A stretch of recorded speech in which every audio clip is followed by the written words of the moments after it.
Well, a more poetic event has never happened in the history of the human species. Our president, Mr. Donald J. Trump, who has been incessantly, since the coronavirus first became a thing, saying that it's a hoax, admittedly downplaying the effects and severity of said virus, and even as recently as on the debate stage during with Biden, was making fun of Biden for how often he wears a mask, how Joe Biden takes the coronavirus so seriously. He was making fun of him for that. And in the most poetic turn of events ever, now I want to clarify, I'm not happy he has corona. I'm not. Twitch and YouTube and Fox News. I'm not. However, I will admit it's quite poetic. It's quite poetic that just the other day, well, just yesterday, tonight, me and the First Lady and I tested positive for COVID-19. Okay. We will begin our quarantine and recovery process immediately. Okay? We'll get through this together. Yeah. Now, earlier today, Mr. Trump went ahead and tweeted out this little announcement. Now, let's go ahead and watch this, and I want you to pay attention to the way Trump kind of looks in this image. I know it's a little bit blurry, but he kind of looks, he kind of looks like he's, sick, right? I mean, he as you'd expect, right? He kind of looks sick, right? Like I was watching Vosh's coverage of these events earlier today, and he pointed out that he's not as orange. He didn't put on his spray tan. You know, if this man doesn't put on his spray tan, shit is fucking serious, okay? And we've got more news after this because things have progressed, but we're just kind of going from the beginning of the events to the end, okay? I want to thank everybody for the tremendous support. I'm going to Walter Reed Hospital. I think I'm doing very well, but we're going to make sure that things work out. The First Lady is doing very well. So thank you very much. I appreciate it. I will never forget it. Thank you. Bam. He's on his way to a hospital for care. And obviously this is, concerning for him and many Republicans. But some news came out just earlier. Here he is. We've got a video of him from CNN Politics here on Twitter. Let's go ahead and take a look at that. The actual video. Here's the video of the president walking out. Let's watch. Can you tell us about how you're doing right now? Look at him. He's actually wearing a mask.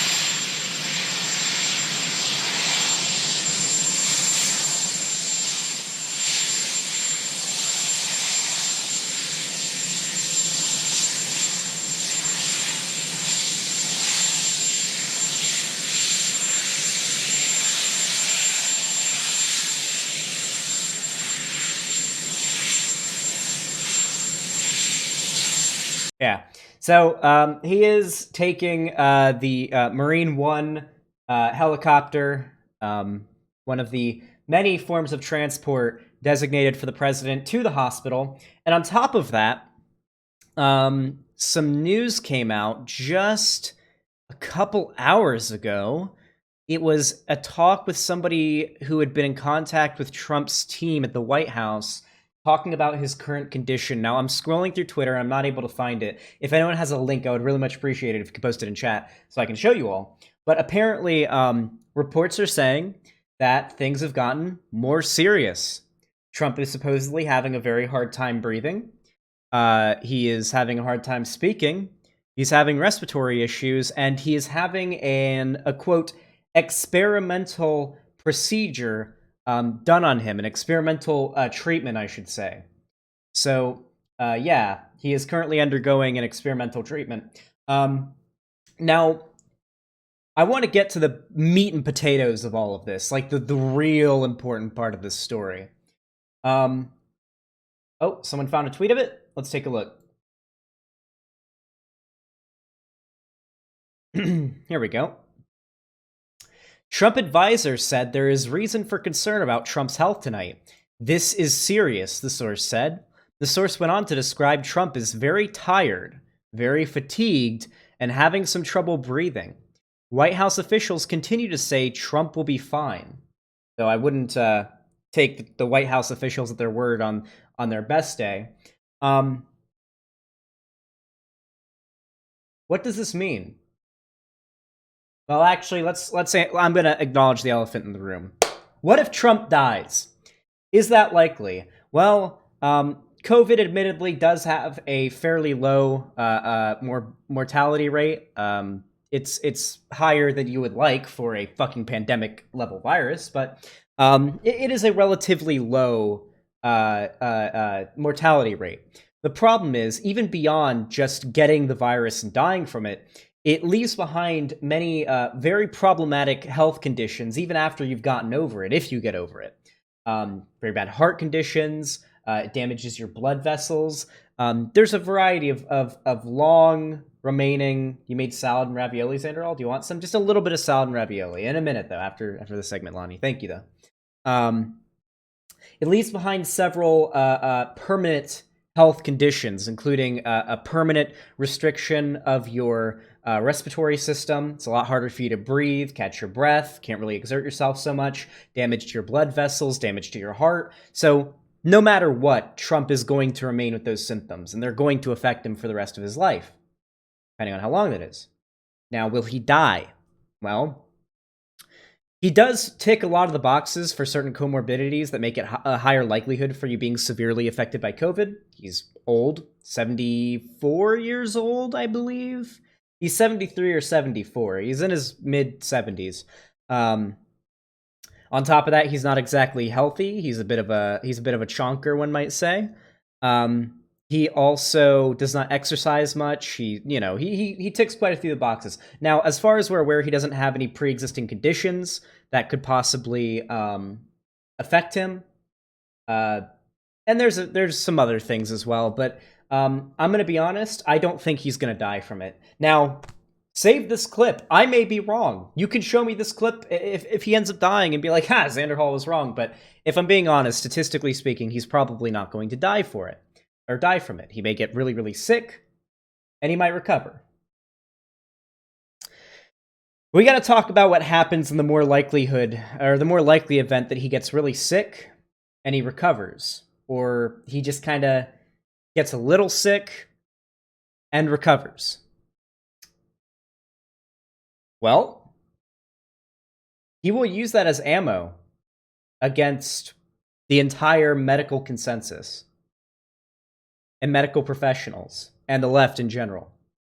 If he gets over it, he's going to be like, look, this is what he'll do. Either he will go, look, I'm very strong. I got over the coronavirus. It was nothing to me. I'm very strong. And Trump supporters are going to be even more emboldened to be like, yeah, oh yeah, Trump is such a fucking Chad. Yeah, I want to suck his fucking... You know what I mean.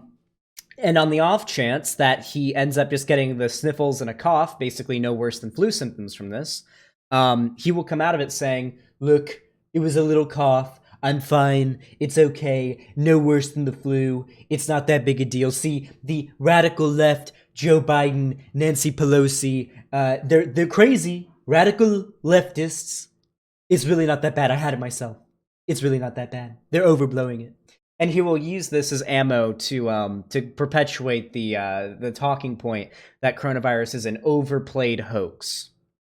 Those are the two options that are probably most likely. Now, on the off chance he dies, then, well, Pence takes his place. And admittedly, it would be a lot easier for Biden to beat Pence than to beat Trump, even though Biden's chances are already pretty good right now, like way better than Hillary's were back in 2016. A lot of people pass this around, the idea that Hillary was, like, projected to fucking blow Trump the fuck out, like, landslide victory for Hillary. That was never actually true. Hillary didn't have, like Hillary's chances weren't that great compared to Biden's. Like, Biden's projected to blow Trump the fuck out. Hillary had, like, a 2% advantage over Trump or something, like a significant one, but not to the degree that Biden has. And against in Biden versus Pence, I mean, that's just going to be a fucking slaughter against for Biden. Like, Biden will fucking crush Pence. Pence just doesn't have the cult of personality. Pence just isn't popular enough. Nobody really cares about him. Trump supporters aren't going to be as motivated to vote for Pence as they would for Trump, while people are still going to be motivated to vote for Biden as they are now. Maybe even more motivated, because there's a lot more really bad shit that you can point to about Pence than you can about Trump. Yeah, I just came from watching Bo's video on this. Should check it out. Yeah, you should definitely check out Bo. Love supporting smaller Breadtubers. There are a lot of political implications that come along with this diagnosis. All we can really do is wait and see what happens. I will obviously keep you all caught up on it. I may make multiple videos about this topic. If things get worse, if things get better, what Trump ends up saying about it, we'll see. But we can't really know for now. All we can do is sit here, cross our fingers, and hope for the best.